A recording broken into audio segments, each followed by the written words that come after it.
So my name is Rachel Gustafson, and I am joined by Janet Rucker-Smith. She's a certified professional evolutionary life coach and a good friend of mine. We're going to be guiding you through our webinar today. Hopefully you're sitting somewhere comfortable, enjoying your lunch or maybe a good cup of coffee, and we're going to get started. I'm going to start by sharing just a little bit about myself, and Janet's going to share a little more about herself a little bit later. But I am a certified financial planner with Financial Investment Team. We are a woman-owned and run firm that specializes in holistic financial planning and financial education.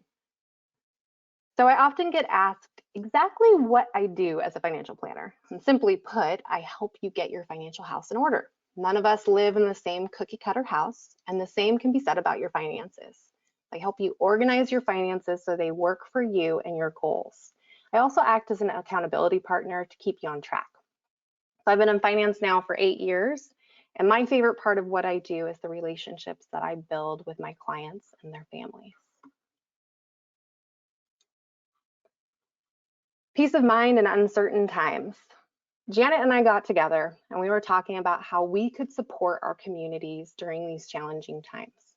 Money and mental health are often linked. Poor mental health can make managing money harder, and worrying about money can make your mental health worse. We're living in unprecedented times. I'm sure you hear this statement daily on the news, from your friends, on social media. It can inspire fear, anxiety, and frustration around our current living and finances. So today we're going to talk about some of the ways that you can de-stress, give yourself some mental and financial clarity. I'm going to start us off on the financial side of things, and then Janet's going to finish with the mental side. First, I'm going to have you answer a question for me. What is your biggest financial fear right now? So this question is going to pop up on your screen here, and just take a moment to answer it.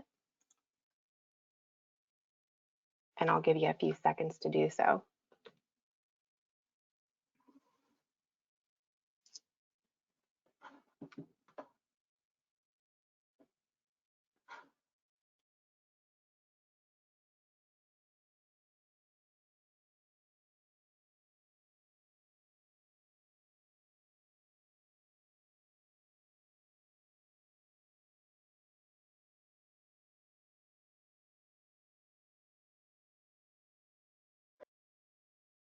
Okay, I'm gonna wrap this up.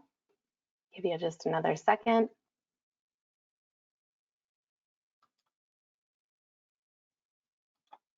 And I'm gonna share this with you.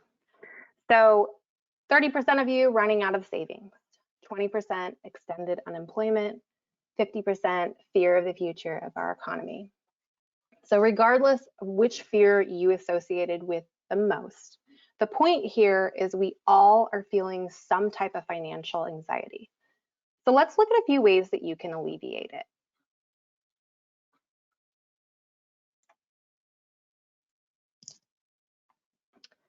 The first is know where your money is going. If you're a client on the call, you've likely had me talk to you about your budget. Right now, there's a lot of uncertainty around money. Maybe you have been laid off, taken a pay cut, or you're just concerned about the future and what it means for your finances. A great place to start is budget planning. Knowing where your money is going and having a conscious plan around where you want it to go can give you peace of mind. So the term budgeting often inspires a negative feeling in people when I bring it up. I think it stems from this idea that you have to cut back the fun you're having. I like to think of it more as a tracking of patterns, knowing where your money is going and planning around where you want your money to be going. So the first step here is tracking your spending. In order to do this, you have to choose how you're going to track. It could be online with something like Mint or a budgeting app. It could be a spreadsheet. It could be envelopes for an old school envelope budgeting. I actually have a really great Excel spreadsheet that I can email you following the webinar. And the survey at the end of today's webinar, you can indicate if you'd like me to do this. It's a really great way to get started. So you've decided how you're going to track your spending.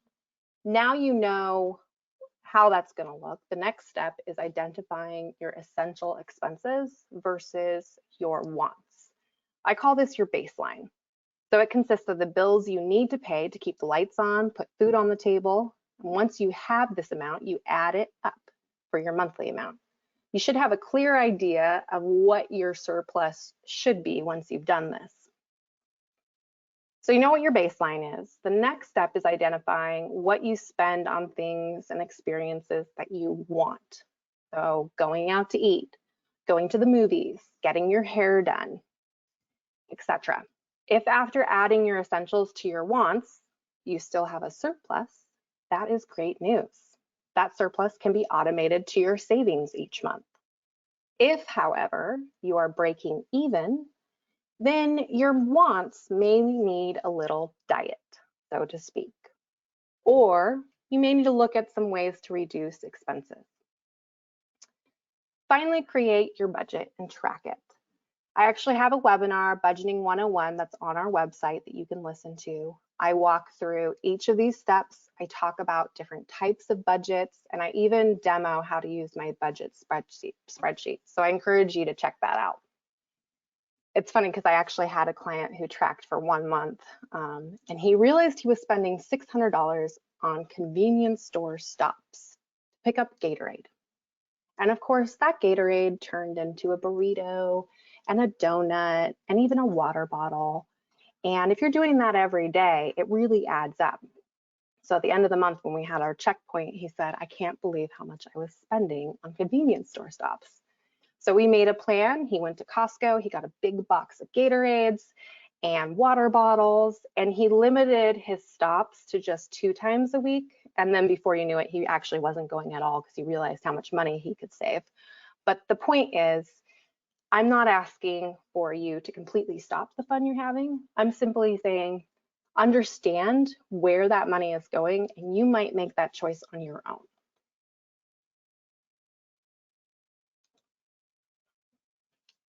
So just putting your surplus into savings, it usually isn't enough to inspire us to keep going. It's kind of like working every day, 8 to 5, and that can get really long. And we need something to look forward to. So maybe it's that trip to the beach, or it's that nice car that we're going to buy, or it's going to Hawaii, right? It's something that we have to look forward to. Goal setting is important in every aspect of life and can be a way to look forward to achieving something. But goals are a way to create a concrete stepping stone within your life. Once you achieve a goal, there's always going to be that bigger, even more exciting goal on the other side. So maybe you just start with building that emergency fund. Then once you've done that, you can focus on buying that house or that new car or retiring early. What's really important is that you verbalize and write these goals down as a reminder for yourself. Put them on the mirror in the bathroom, put them on your refrigerator, talk about them with your partner or your family. Some questions that you can ask yourself. What am I working for? This tends to be more about the who. I'm working for my family, or I'm working for myself. What do I intend to accomplish with my money? This is a little more concrete. Buying that house in your favorite neighborhood, or buying that Tesla maybe you've had your eye on. Or maybe it's as simple as retiring a few years early. How do I improve my life with this money? It's a little more emotional. How is this improving your life? I'm going to have more peace of mind knowing I have an emergency reserve saved, knowing that I'm raising my family in a safe neighborhood, or knowing that I have a plan in place to retire early. So goal setting is a really, really important piece. So this is more for those of us who are in a relationship with someone who is connected with our finances. Communication is one of the #1 breakdowns in relationships. This probably doesn't shock you. If you're in a relationship where you share finances or someone else is involved, communication is key to financial peace. So both partners need to understand, what is our current financial situation? What are our joint goals? And maybe you even each have your own separate goals, and that's okay too. But it's having that conversation and making sure you're on the same page. If only one of you is doing this, it's just not going to work. Being open and honest about money, even when things are tight, creates a sense of teamwork, and it makes it so you can work through these challenges together. I'm not saying this is easy, but I am saying that this is necessary. So, how do you start having this conversation if you haven't been? Creating a budget together is a great first place. Scared to try it on your own? Schedule some time with me and I'll help you. Having a third party accountability partner can really help. Scheduling a budget check-in as part of your weekly routine once you've created that budget will ensure that you're on the same page and you're moving towards your goals together. With most of the couples I work with, one of them is running the budget. That person just tends to be more organized, stronger at it, maybe they enjoy it more. A budget check-in ensures that you're still on the same page and you're checking in, even if there's one person that's primarily running the budget. I always encourage this to be part of a regularly scheduled time in your schedule. So I have some clients who will have a glass of wine on Friday nights and do a budget check-in. Really exciting, I know. I have others that make it a friendly competition. Who's going to spend less on miscellaneous spending this week? It really doesn't matter how you make it work. What matters is that you have a plan to do so. Okay, so you have your budget, you have your goals, you're communicating about money. Yes, we're on the right track. But now you're stuck at home and you're realizing you should cut back on all that miscellaneous spending. But what do you do beyond ordering something else on Amazon? Let's talk about that. Fun and free activities. So social distancing has taken away many of the activities we used to enjoy together. We can't even take our kiddos to the playgrounds right now. Here are some fun ideas for free activities that you can enjoy at home. In your survey at the end, you can indicate if you want me to email the links for what I'm about to mention. So the first is books from the library. Our libraries are closed. Reading is a great way to escape to another world free from COVID-19. If you have a library card, most libraries have options to rent books on your phone, your Kindle, your tablet, even your computer, just as you would rent a physical library from the library. Many libraries use Overdrive for their ebooks and their audiobooks and their magazines. I suggest checking with the library that you normally go to and seeing what database they use.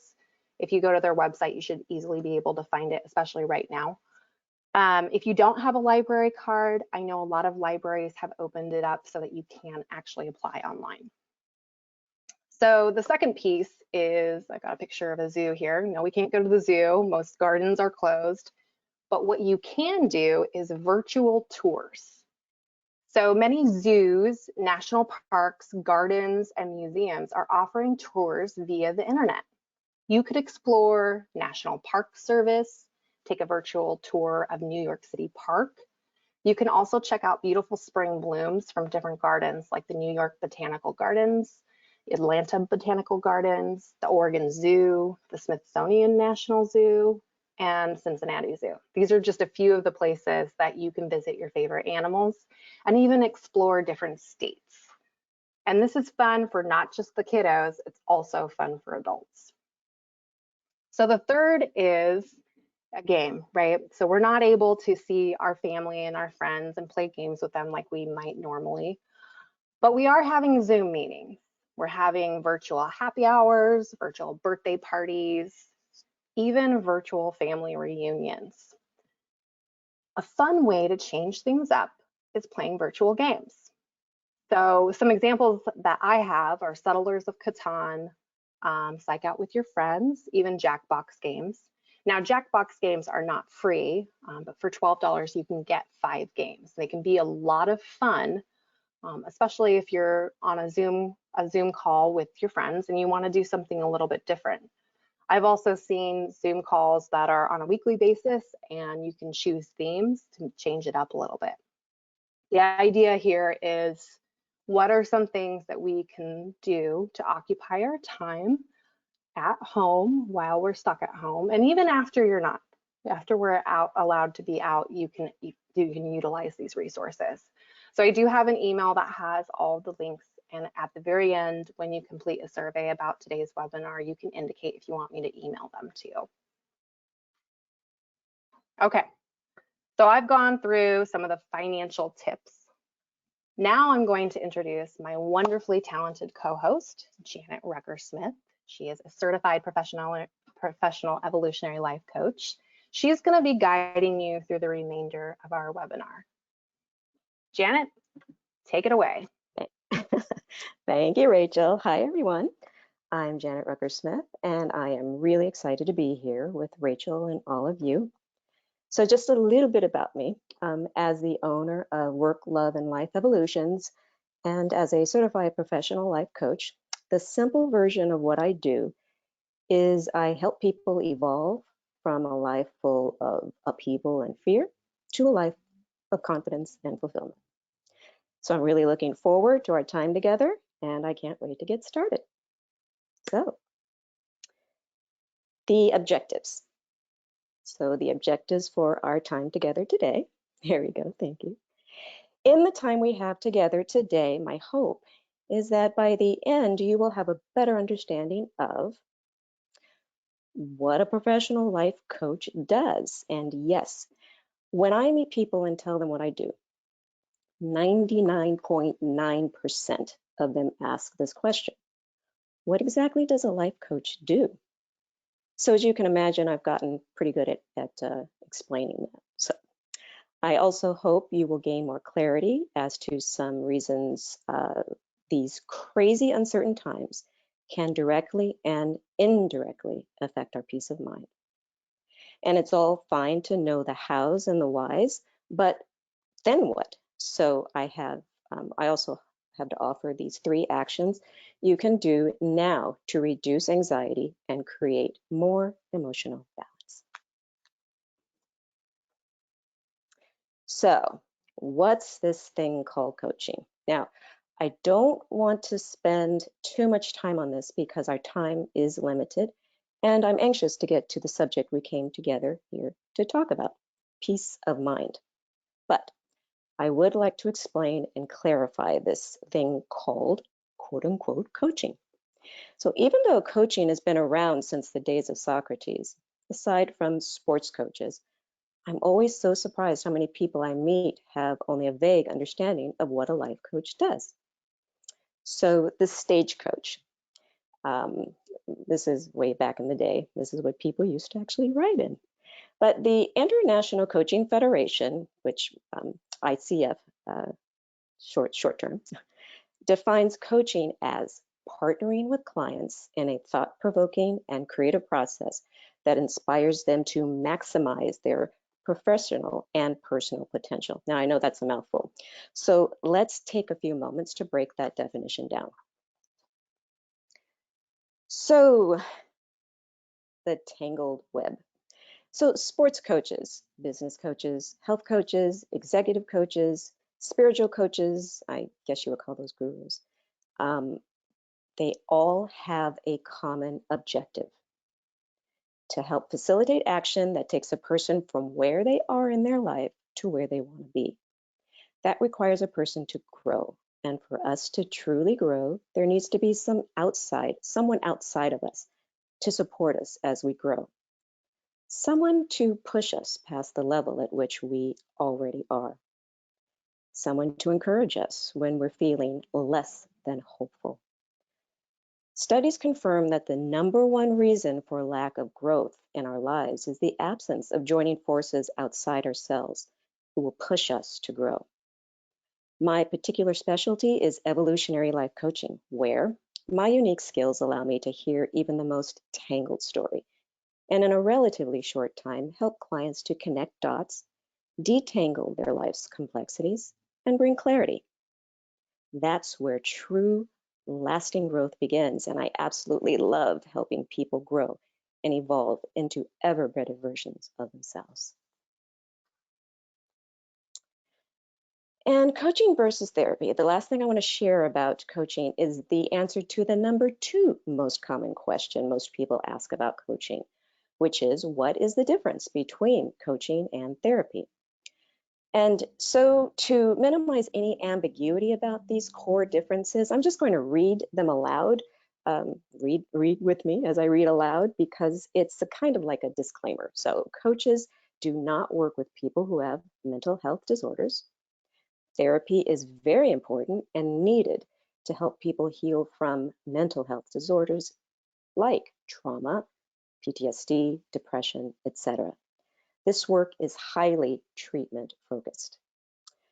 But unlike therapy, coaches are focused on present and future, but we will visit the past only to gain context within the current situation.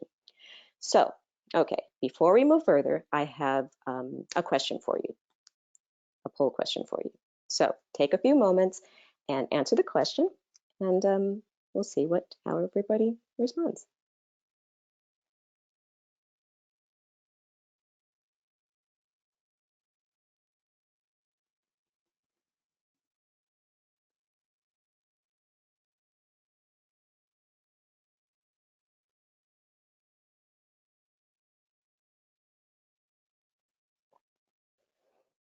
Okay, wow, it's all right, cool. So look at that. Let me see here. Ah, you guys got it. All right. All right. I thought I'd try to fool you, but yes, peace of mind is the number one. Now, that doesn't mean that loving relationships and fulfilling work and uh, the physical health is not important, but when it all comes down to a singular want, it is the peace of mind because it permeates the rest of our life. All right, good job, everybody. Okay. Now, strange and uncertain times. Let's get into what we all came here to talk about today, the elephant in the room, these very strange and very uncertain times. Some of you may have already noticed this, but one of the things that happens in the midst of external uncertainty is that the internal uncertainties we have, such as the doubts and fears, and we all have them, they get stirred up. And that is totally normal. It's so important to not harshly criticize yourself. Um, it's the way we're feeling, and it is the way it is. It's okay not to feel okay. Because ultimately, what does it actually mean to be in uncertain times? Words like unpredictability, unreliability, doubt come to mind. And those words usually come with some not so pleasant feelings. Feelings of fear and anxiety caused largely, they are created largely because we feel we have no control over what's happening. So this water that you're about to see, this dam bursting, it's pretty indicative of a lot of this emotion, of these emotions, these heightened emotions that we're all feeling. It's also important to know that there is a good chance that these feelings of fear and anxiety aren't exactly new to us. And maybe even before this COVID showed up, some of you were already experiencing some inner emotional bumbling and grumbling. And now with this forced slowdown or shutdown for many, you're finally actually allowing these suppressed emotions to bubble on up to the surface. Many of us have been so used to avoiding our feelings and suppressing our true emotions. Perhaps you grew up in a family or culture that discouraged emotional expressions, so you were conditioned to not honor your feelings. And for many of us, we've allowed the unnatural, frantic pace of our life to keep that inconvenient inner emotional stuff shoved down and held at bay just far enough away that we don't have to deal with it. But, yay, opportunity. That's what I see, along with these beautiful flowers and butterflies.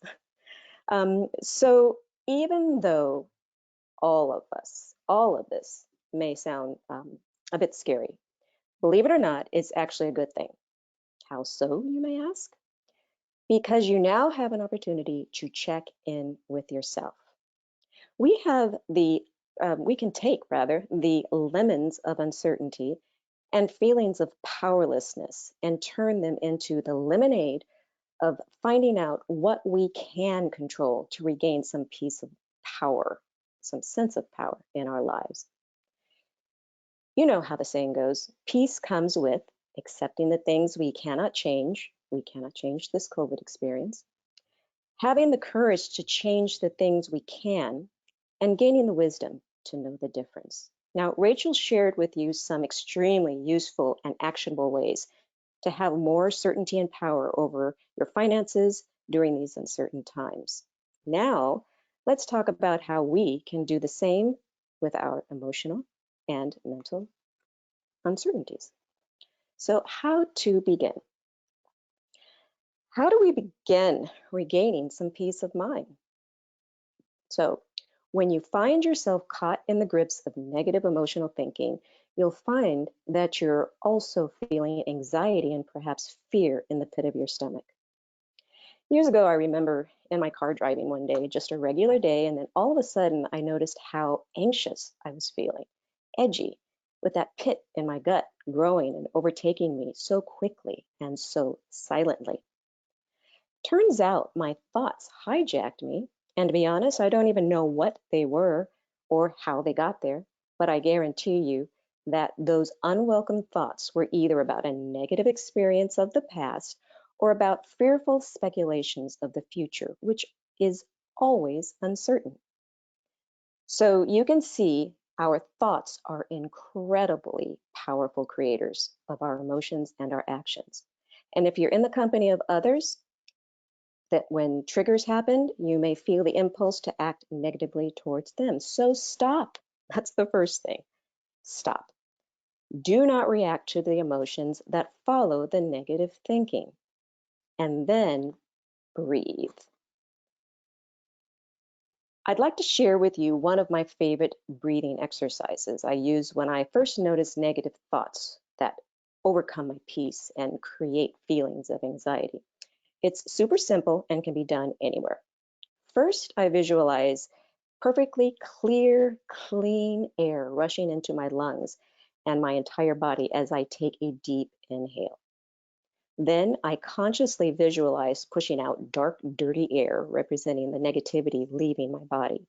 If you're good at visualization, this exercise really works wonders in bringing you back to a sense of balance and well-being. And even if visualization isn't your thing, simply being purposefully aware of your 3 deep breaths automatically brings the mind and body a new sense of inner calm. And now that our deep breathing exercises has allowed us to get back to that sense of inner balance, we can now go deeper and talk about the 3 actions you can do now to reduce anxiety and create more emotional balance. And as a reminder, I've provided a handout, one of the handouts that Rachel told you about earlier. These are the top, I should say these are the top 3 actions, but there are actually 7 that you'll find in the handout. So I hope you take a look at that. So the first things first now, remember that anxiety is caused by uncertainty. And uncertainty is rooted in feelings of powerlessness. What happens next starts with you, and only you have the power to decide how you want to continue in that moment, in anxiety and fear, or in calm and peace. Self-compassion is about being gentle with yourself. It's about saying to yourself what you would say to a dear loved one. You've heard this. Would you allow a friend to talk to you as badly as you talk to yourself? Sometimes it is that bad, that negative self-talk. It's also very important to know and understand that people have different ways of expressing their feelings of fear and anxiety. Some of us resort to anger and lashing out, while others tend to withdraw and go silent. What's your go-to emotional habit? What about those around you? Being aware of how others express their fear and anxiety may help you respond to them with more compassion rather than defensiveness and/or critical judgment. Because I'm pretty sure we've all seen firsthand how fear and anxiety mixed with defensiveness and critical judgment is the perfect recipe for a human relationship disaster. Also, know the difference between being superhuman versus being a superhuman. In other words, we are all human beings. And in truth, we are all doing the best we can at our own level of consciousness. We all make mistakes. That's part of what it means to be human. We hopefully say we're sorry, hopefully, and we do our best to learn, to move forward, and to try to do better next time. Number 2 is observe. Become aware of your thoughts. The only way to break our unhealthy emotional habits is to first become aware of them. In that moment that you are focusing your attention on your inner world of thoughts and feelings, you are literally experiencing a different, more objective perspective. As you observe your thoughts and feelings, you are no longer fully consumed by them. And don't be afraid to actually feel the uncomfortable feelings of fear and anxiety, which definitely don't feel good. But try not to numb them. I mean, this is the key. It's the awareness. Try not to numb them. Don't be afraid to feel it. Believe me, I know that for many of us, that evening glass of wine has perhaps inched its way into lunchtime. I get it. If that's the case, just start with becoming aware of why it's happening. Starting there with simply noticing what's going on. And again, being aware of your thoughts and feelings versus being consumed by them shifts from being a powerless victim to being a powerful creator. And 3, create a different thought. As a coach and as someone who apparently was born hardwired to see silver linings in nearly everything, which, by the way, can sometimes annoy people. But anyway, reframing is my favorite thing to do as a coach and as a person. There are a couple of, here's a great reframe that's been going around these last couple of months. And I've heard a lot of people talking about it, and it goes like this. I may not like how I'm pretty much stuck in the house all the time, but look at how clean the air is now. And how about all those people, my neighbors walking in the neighborhood that I'm finally getting a chance to meet? That is a big and beautiful reframe. That's seeing the current situation from a different perspective. Reframing is an extremely effective and powerful way to more constructively move on from a situation in which you feel stuck and confused. I see reframing as putting on a new pair of glasses, now looking through a lens of hope and possibility versus a lens of doom and gloom. Remember, the power is 100% within you to choose through which lens you want to view your life and the world. So most of my clients come to me because their outer lives have become so overwhelming, frantic, and chaotic, and they simply don't want to live that way anymore. So I suppose the theme of all that I presented to you today is the simple truth that inner peace does equal outer peace. Or to put it another way, the power to gain more peace of mind is 100% within you. Now, I know how the outer situations can very easily and very quickly overwhelm us with fearful thoughts that kick our peace of mind to the curb. But remember, where your attention goes is where energy flows. And again, only you have the power to focus your own attention on constructive rather than destructive thoughts. Otherwise, if you do not consciously choose, you are handing your life over to the whims of your thoughts, your circumstances, your unhealthy emotional habits. And I'm certain that's not where you want to be or who you want to be. Making real, long-lasting positive changes.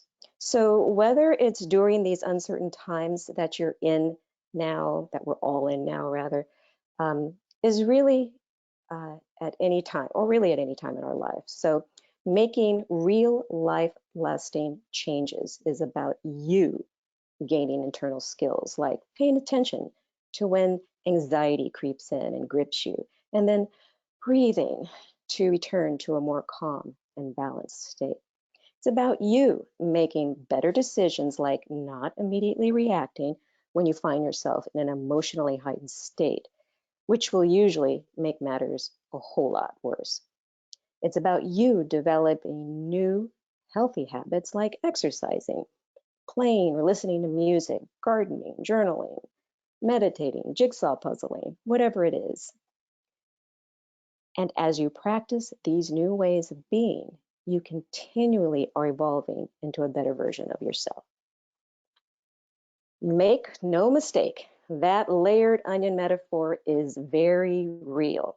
So please remember to be patient with yourself, because the metaphor of our emotional and psychological makeup as being multi-layered like an onion is no joke. But understanding ourselves better helps us to better understand others and the world as well. Be kind and gentle with yourself. Put that oxygen mask on yourself first so you can be the peace you want to see in your relationships and, in turn, the world. So thank you. I want to thank you all for taking the time out of your day and choosing to spend it with us.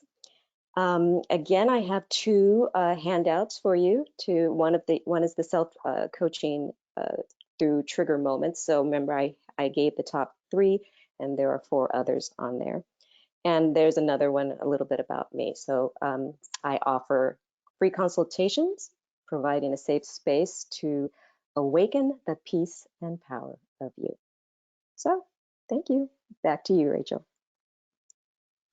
Thank you, Janet. Some really great tips, actually. That wine glass has creeped in a little bit earlier some days for me too, so I relate with that. Okay, so we want to thank you for being here with us. Where do you go from here? Okay, this is often the question that we get asked, right? The biggest thing that we want you to take away is take care of yourself. In a crisis, things can be stressful, overwhelming. Make sure you take a step back and evaluate the entire situation before you make any rash decisions. Use some of Janet's tips that she shared today.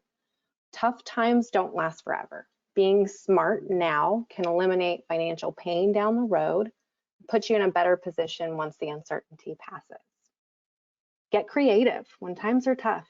You need to explore every available option, consider utilizing resources, making sacrifices you may never have considered before. Have an accountability partner that will help keep you on track.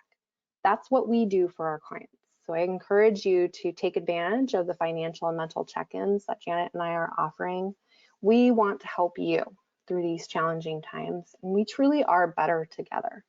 Having someone to talk to, whether it's financial stressors, whether it's more of the mental stressors and working through that, we are better together.